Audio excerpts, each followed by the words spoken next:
Guys, oh my god, I'm so excited. So I finally managed to finish the PENACONY main story in Honkai Star Rail, and oh my god, the whole plot was insanely good. Not only that, but the gameplay through the story was amazing. Just before we jump into this video, this will be filled with a bunch of spoilers. If you haven't played it yet, but you don't mind watching a couple of cutscenes here and the new gameplay, stay with me and you will not be disappointed, not even one bit. I don't know how, but HoYoverse, when it comes to storytelling, they are doing such an amazing job.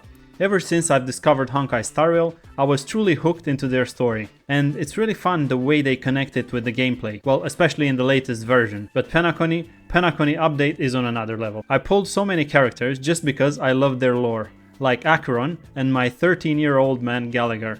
I have been using them ever since I've got them. Same as Robin, I pulled for Robin as well. Oh well. For those who are not familiar with or are a bit behind with the story in PENACONY, they've introduced quite a few characters, not only in the main story, but they have also released Black Swan, Acheron, Aventurine, Gallagher, Robin, you name it. Oh yeah, Sunday? I really hope they make him playable. I'll be the first to pull for him straight out of the gate. Well anyway, let me show you some of the gameplay I've been through these days. And yes, some crazy movie-like cutscenes. I mean, man, I fought an insanely strong mega robot. And you know what? That was Sunday, like, what? Not only that, but Misha. Spoiler alert.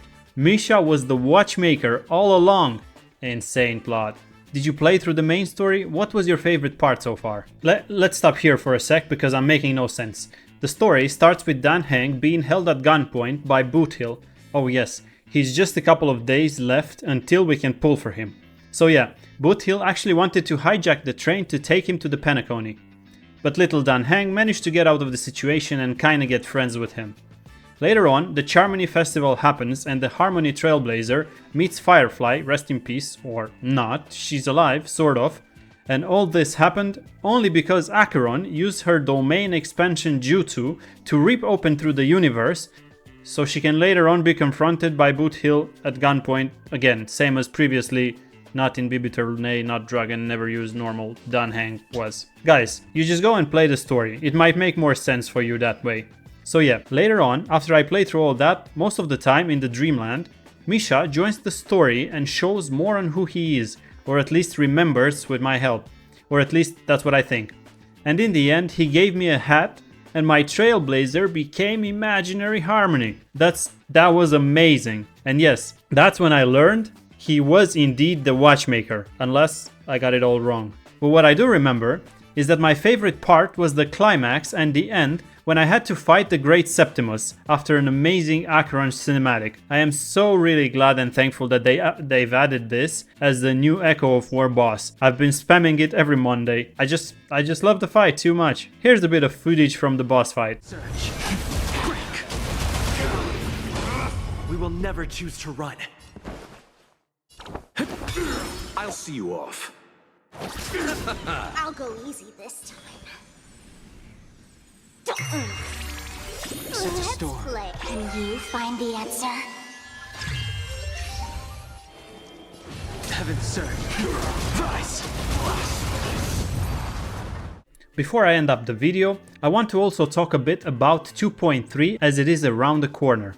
In 2.3, they have confirmed that Firefly, aka Sam, and Jade will be released. And I bet this will either force you to choose wisely when spending your stellar Jades, or pull for both if you have enough resources. For me, it'll be tough. Jade is a quantum erudition and I kinda love her looks, whilst Firefly, on the other hand, her initially sad but happy ending story hooked me into wanting to pull for her too. By the way, as usual, they are both 5 stars. Firefly is Fire Destruction and Jade is Quantum Erudition. Usually, Destruction characters tend to be very strong and I have a feeling that we'll do some power creeping around older DPSs. As for Jade's story, we don't know much besides what we've seen in Aventurine's lore, so I really hope we'll see more of this as they release her. I know for sure that both characters have been highly anticipated since their first appearances as NPCs, and now they are even more sought after. What are your plans for 2.3 and who are you pulling for? Alright guys, I hope you enjoyed this video. Throw a like and a subscribe to help me out. See you in the next one. Bye bye!